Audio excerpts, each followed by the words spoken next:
Bharatiya Janata party इस बात को तो तैयार हो गई कि एकनाथ शिंदे डिप्टी सीएम बनेंगे, देवेंद्र फडणवीस मुख्यमंत्री बनेंगे। लेकिन दोस्तों, सबसे बड़ा जो पेंच है वो नया फंस गया है। वो क्या है? दरअसल भारतीय जनता पार्टी की नजर एकनाथ शिंदे के विधायकों पर है। यह खबर आपको चौंका सकती है, लेकिन यह बिल्कुल सच है। महाराष्ट्र की राजनीति में दोस्तों 13 विधायक ऐसे हैं जो जीते तो शिवसेना शिंदे गुट की तरफ से हैं, शिवसेना शिंदे गुट के विधायक हैं, लेकिन कभी ना कभी वो सब भारतीय जनता पार्टी के नेता रहे हैं और बीजेपी को छोड़कर ही वो शिंदे की पार्टी में गए हैं और शिंदे की पार्टी में जाकर वो विधायक बन गए। अब ऐसे में भारतीय जनता पार्टी जो 132 सीटों पर जीती है, अब उसकी नजर इन विधायकों पर है। यानी अगर एकनाथ शिंदे नाराज होते हैं, एकनाथ शिंदे कभी भी, आज नहीं 10 दिन बाद, महीने भर बाद तेवर दिखाने की कोशिश करते हैं, ये दिखाने की कोशिश करते हैं कि उनके समर्थन से भारतीय जनता पार्टी का मुख्यमंत्री है, उनकी वजह से ये सरकार चल रही है, तो फिर ये 13 विधायक भारतीय जनता पार्टी के एक इशारे पर टूटकर बीजेपी के साथ आ सकते हैं।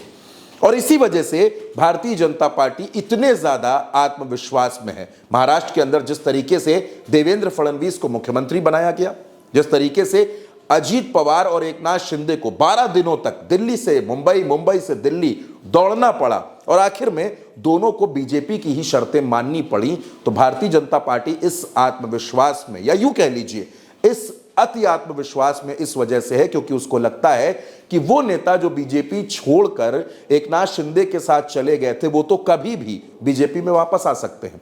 और दोस्तों, यहां पर एक पॉइंट समझना और जरूरी है।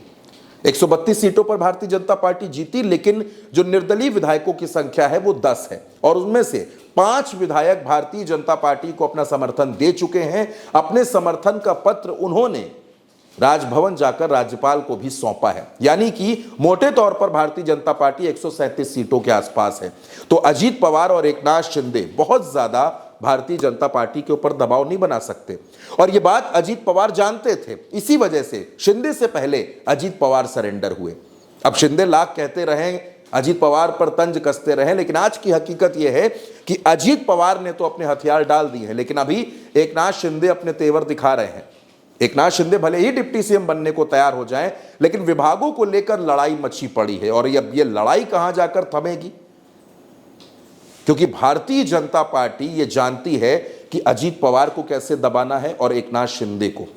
लेकिन बीजेपी महाराष्ट्र के वोटर्स में, महाराष्ट्र की जनता में यह मैसेज नहीं देना चाहती थी कि वो अपने सहयोगियों को डरा धमका कर या दबाकर अपने साथ ला रही है। बीजेपी ये चाहती थी कि जनता के पास यही मैसेज जाए कि बीजेपी अपने सहयोगियों को पूरा समय दे रही है और पूरा समय देकर उनकी बात सुनकर ही फैसले ले रही है।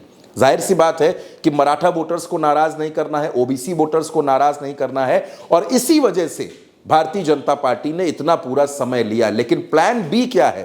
प्लान बी ये है कि एकनाथ शिंदे के विधायकों पर भारतीय जनता पार्टी की नजर है और कभी भी उन विधायकों को इधर से उधर किया जा सकता है। और अगर ऐसा हुआ तो महाराष्ट्र की राजनीति में बड़े बदलाव दिखेंगे। हो सकता है कि दोनों सहयोगियों की जरूरत भी भारतीय जनता पार्टी को ना पड़े। दोस्तों, इस खबर के बारे में आपकी जो भी राय हो, आप अपनी राय कमेंट बॉक्स में जरूर बताइएगा और उल्टा चश्मा यूसी को सब्सक्राइब करना बिल्कुल मत भूलिएगा।